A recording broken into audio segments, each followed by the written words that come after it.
Today, the members of the Science and Security Board moved the hands of the Doomsday Clock forward, largely, though not exclusively, because of the mounting dangers in the war in Ukraine. We moved the clock forward the closest it has ever been to midnight. It is now 90 seconds to midnight. In 2020, when we first set the clock at 100 seconds to midnight, I stood before you and noted that the world had entered the realm of a 2-minute warning, a period when danger is high and the margin for error is low. I noted then that the moving of the clock closer to midnight moves us into a period that requires newfound vigilance and focus from leaders and citizens alike. The move from minutes to seconds emphasizes our proximity to midnight. When the Science and Security Board kept the clock at 100 seconds to midnight in January 2022, we called out Ukraine as a potential flashpoint in an increasingly tense international security environment. We noted that without swift and focused action, truly catastrophic events were more likely.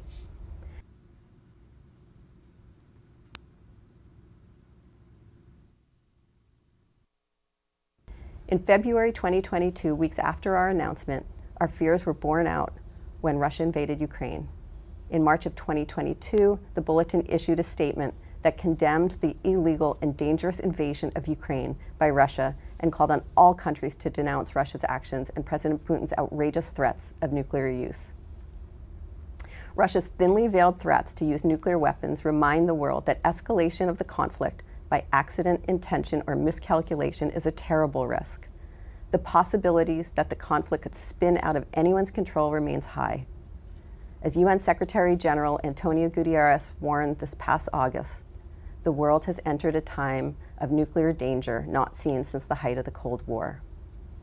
The war's effects also undermine global efforts to combat climate change as countries dependent on Russian oil and gas have expanded investment in natural gas, and Russia's false accusations that Ukraine planned to use radiological dispersal devices, chemical weapons, and biological weapons take on a new meaning as well. There is no clear path for forging a just peace that discourages future aggression under the shadow of nuclear threat. The US government, its NATO allies, and Ukraine have a multitude of channels for dialogue. We urge leaders to explore all of them to their fullest ability. With this in mind, we are releasing today's statement in English, Russian, and Ukrainian.